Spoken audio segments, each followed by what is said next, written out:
Alright, so welcome to episode 2 of the Winter Bulk. This is a 3-part series. And in the last video, we talked about nutrition, exactly what you have to be eating to be able to bulk up and build the muscle that you want without putting on fat this winter. So if you haven't seen part 1 yet, go check it out on my channel and then come back and watch this video, as you need to watch them all in order to make sure you can effectively bulk up this winter before the end of the year. So let's get into it. And by the way, if you want the full system, the full step-by-step guide to go from skinny to jacked in just 90 days, check out the top link in the description where you can get my full program which gives you everything that you need. But let's get into the video first. Some mistakes you might be making right now is you're not training hard enough, or maybe you're only training arms and chest, you're neglecting your back and especially your legs. You're not pushing hard enough in the gym. You're hitting random workouts, you're not following a simple structure, you're not following a routine. You're just doing whatever you feel like, whatever's not really hurting on the day, and this is stopping you from making the progress that you need. During the winter time, during this bulk, you're going to have more energy than ever before, so don't waste it.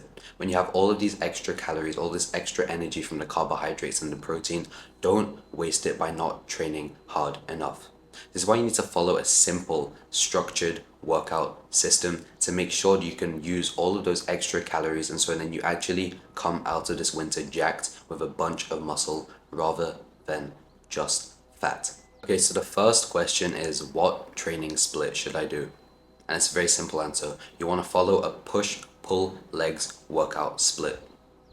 Especially if you're kind of newer to the gym and you haven't made that much progress so far, just stick to a push-pull legs workout split and you'll make so much more progress. This is day 1, you're doing push movements, which is chest and triceps. Day 2, you're doing pull movements, which is your back and biceps. And day 3, you're training legs. And I also like to add abs onto day 3. And then you can take a rest day. And what's great about this workout split is it works whether you're busy or not busy. If you have a bunch of time to put into the gym, I recommend going 6 times a week.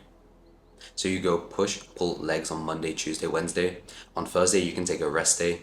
And then Friday, Saturday, and Sunday, you train push, pull, and legs. Or you can do push, pull, legs, and then take a rest on Sunday. It's up to you. The next thing is, as much as possible, you want to just be sticking to some simple compound lifts. For a push day, this would be chest, shoulder press, and maybe some tricep extensions. On pull day, this would be some rows, deadlifts, or just pull-ups. And on legs, this would be Romanian deadlifts and squats.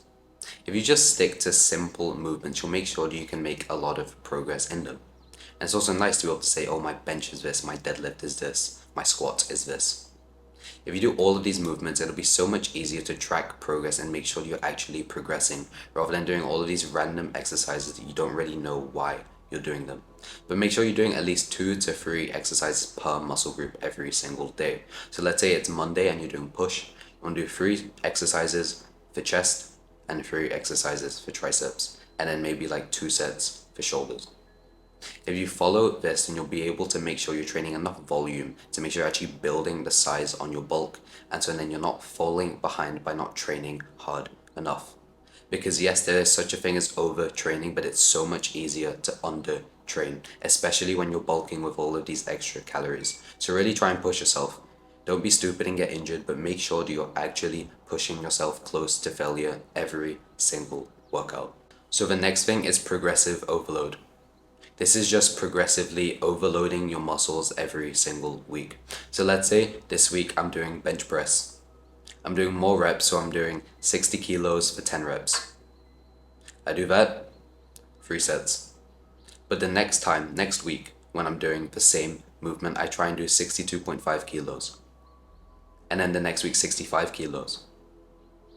But you can start with 62.5 kilos with 8 reps, 62.5 kilos with 10 reps, and then 12 reps. And then you up the weight and start again at 8. 65 kilos for 8 reps, 10 reps, and 12 reps. Every single workout, you either want to be adding more reps or more weight to the exercise that you're doing. This makes sure that your muscles never get stagnant. Because if you don't try and push yourself inside of the gym, they'll just get used to a weight.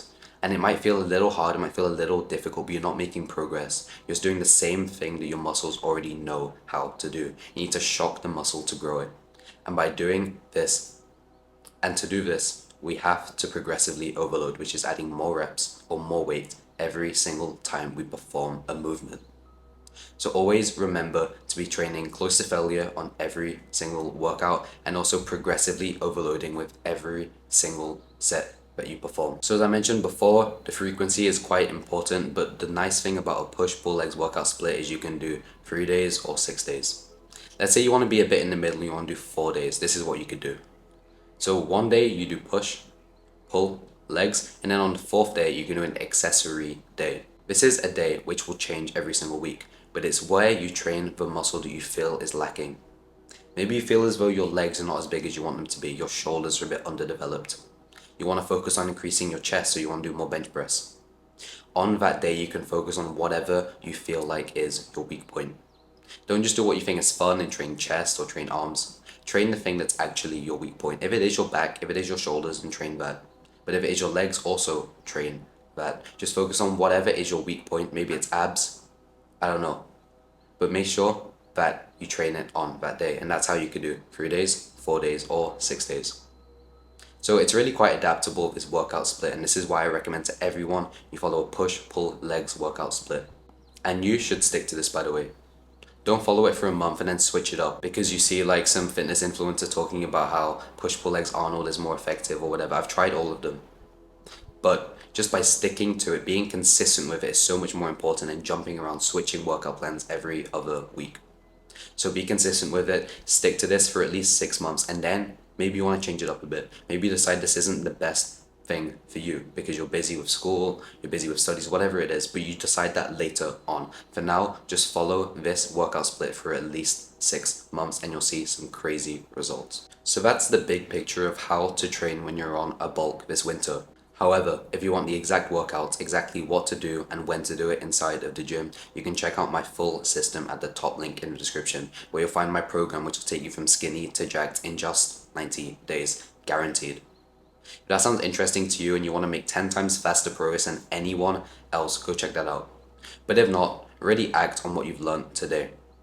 Make sure that you've watched part 1 and part 2, so now you know exactly what to eat, how to train, and how to combine them to make sure that you make so much progress this winter. But there's still one more video coming. This will be out in a few days, and this will be talking about lifestyle and recovery. How to add the gym into your lifestyle, how to make sure that you recover quickly and don't get injured. This is all so important, and that's what I'll be talking about in the third and final video of this series. So, if you're interested in making faster progress, top link in the description, but if not, I'll see you in the next one.